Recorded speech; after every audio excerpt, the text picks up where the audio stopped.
সালাম আলাইকুম বন্ধুরা।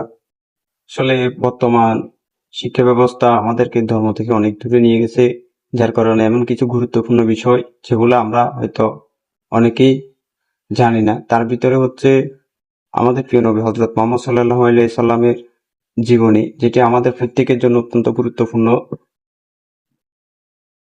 ইনশাল্লাহ আমাদের প্রিয় নবী হযরত মুহাম্মদ সাল্লাল্লাহু আলাইহি সাল্লামের জীবনী পাঠ করব। পাঠ নাম্বার 1।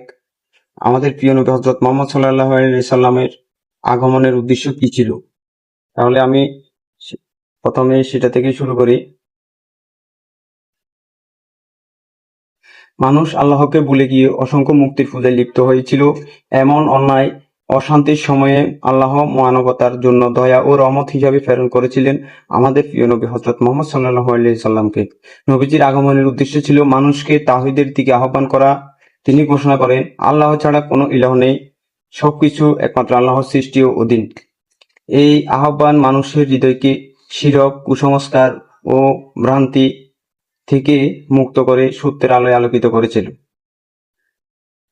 তার আগমনের আরেকটি উদ্দেশ্য হচ্ছে নৈতিকতা এবং মানবিক মূল্যবোধ পুনঃপ্রতিষ্ঠা করা।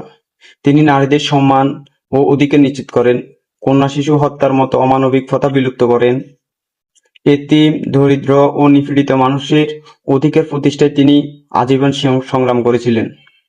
মুহাম্মদ সাল্লাল্লাহু আলাইহি সাল্লাম আগমনের মাধ্যমে পৃথিবী পেয়েছিল ন্যায় ও সমতার পূর্ণাঙ্গ আদর্শ। তিনি শিখিয়েছেন বংশ, ধন বা জাত দিয়ে কোনো কিছু নয়, বরং তাকওয়া, নৈতিকতা দিয়ে মানুষের মর্যাদা নির্ধারিত হয়। তার শিক্ষা সকল মানুষের মধ্যে ভ্রাতৃত্ব ও ঐক্য সৃষ্টি করেছিল। তিনি ছিলেন শান্তি ও রহমতের দূত। যুদ্ধ ও প্রতিশোধ প্রবণ আরবকে তিনি শান্তি, ক্ষমা ও দয়ার শিক্ষা দিয়েছিলেন। যারা তার বিরোধিতা করেছে তার উপর যারা নির্যাতন করেছিল তাদেরকে তিনি ক্ষমা করেছিলেন। কোরআনে বলা হয়েছিল, আমি তোমাকে সমগ্র বিশ্বের জন্য রহমত হিসেবেই প্রেরণ করেছি। সূরা আনবিয়া 21 নম্বর, সূরা 107 নম্বর আয়াত। পরিশেষে বলা যায়, হযরত মুহাম্মদ সাল্লাল্লাহু আলাইহি সাল্লামের আগমন কেবল আরবের জন্য নয়, বরং সমগ্র মানবজাতির মুক্তি, শান্তি ও কল্যাণের জন্যই ছিল। তার জীবন ও শিক্ষা মানবতার জন্য একটি পূর্ণাঙ্গ দিশারি।